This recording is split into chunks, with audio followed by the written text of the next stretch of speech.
My boy Alistair's been holding down a lot of main events, bro. Yo, man, he's on some like second, third. I don't know what is this, his fourth run, but it's like the end run, I think. It's nuts. He keeps coming back out here, bro. I thought when he got his lips split crazy, it was, but nah, he just keeps coming back out, bro. It's crazy. Look, let's be real, right? At the end of the day, there was the Overeem stage, Yeah. and I mean that guy. Forget it. Like the UFC heavyweights are, technically a little lucky that that guy never got to actually fight in the top of the UFC before USADA came in, because Right. you think Francis Ngannou is scary? This dude is just as big, if not bigger, than Francis Ngannou, throw just as hard as he did, and threw kicks. Yep. Like Dustin Poirier was throwing a kick at Conor McGregor the other night that probably felt like a baseball bat. What do you think Alistair Overeem during the Ubereem days? What do you think his leg felt like? It's like literally, and not a branch, no, like a tree trunk. Yo, literally a mess. Like the shit that's in the ground. Yeah, bro. Yep. I mean, so this main event, both of these guys coming off knockout wins, bro. It should be a banger, bro. So I agree. The heavyweights are always crazy. After he had to cut it down and obviously wasn't Ubering anymore, don't give me that age bullshit. My man had to pass a drug test, so yeah, he deflated. He was done. Totally different person.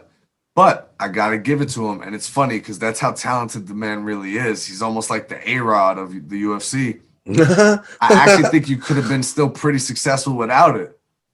He changed up his whole game plan. Yeah, bro. No, it's time to stop doubting the Reem. I'm dead serious. I see him getting back to a title fight eventually. Really? I mean, Volkov, listen, he's dangerous. Got them hands, baby. He's traded W's and L's in his last 5. He beat Verdum. He loses to Derek Lewis. He, decision against Greg Hardy. Yeah. Then loses the decision to Curtis Blades. Then KOs Walt Harris. I don't. The Walt Harris one, you can't. I don't really count those, man. Walt Harris is in a whole different mind space, bro. But the Overeem KOing Walt Harris is actually the one coming right off of the trash. Wasn't that? Well, yeah, but wasn't that the second fight after? That was the second one. Yeah, Volkov was the second. He was still in that mind state, bro. As much as he was. You know what? Nah, I don't like that. I agree. No slander on Walt Harris. I think I like him a lot. And I think he needs to take a substantial amount of time off to just recalibrate. There's never a time you're going to be normal again. But you just need to. You can't be in there that emotional. Yeah, very true. But I'm just saying, man. I think wrestling and top control rule the day. Don't get me wrong. I always have to caveat things to some extent. This is the UFC. This is mixed martial arts. Yeah. And Overeem has sort of had a tendency prior to the 2 previous fights. Now, you can't count the Ngannou one because that thing would have literally knocked a bear's head off. But, he did start getting a little chinny there for a little while, Yeah. Stipe running backwards, throws a little straight and just jabs him, and he's talking about Stipe tapped out. Like, what are you talking about? What are you talking about? That never happened. Yeah, right. You got tap pieced. What are you talking about? Stop it. But he's reinvented himself. And I just think, you know what? I thought he almost would get knocked out in his last 2 fights too. But what he did was implement a different game plan. Take him down, beat him up.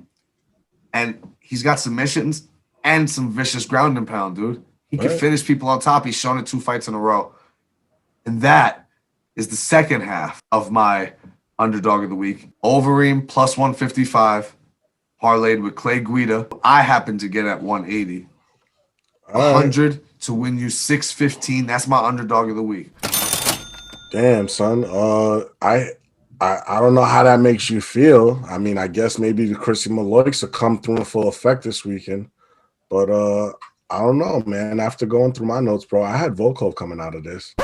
Okay. My man over there is like, cash it. As long as Clay Guida can get through that first fight, I'm going to sleep. Yeah. All right, so that's the end of the UFC picks. We got Volkov. I got Reem parlayed with Guida as my underdog of the week. Well, I'm only getting 3 points for that. Plus For what? 615. Nah, I'll take 3 points for it. I don't want nothing more because For what? The parlay? yeah, But that's my underdog of the week. you got a whole parlay as an underdog?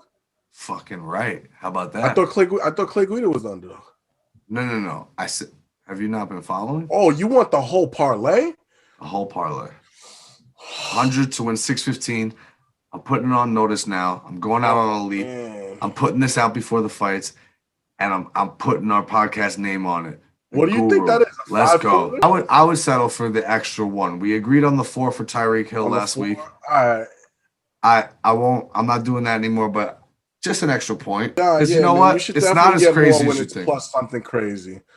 Hey, when yeah, the odds and a parlay is like. I mean, the odds tell you how crazy it is, but a parlay is what it is. No matter what you want to say, I still got to win 2 of them.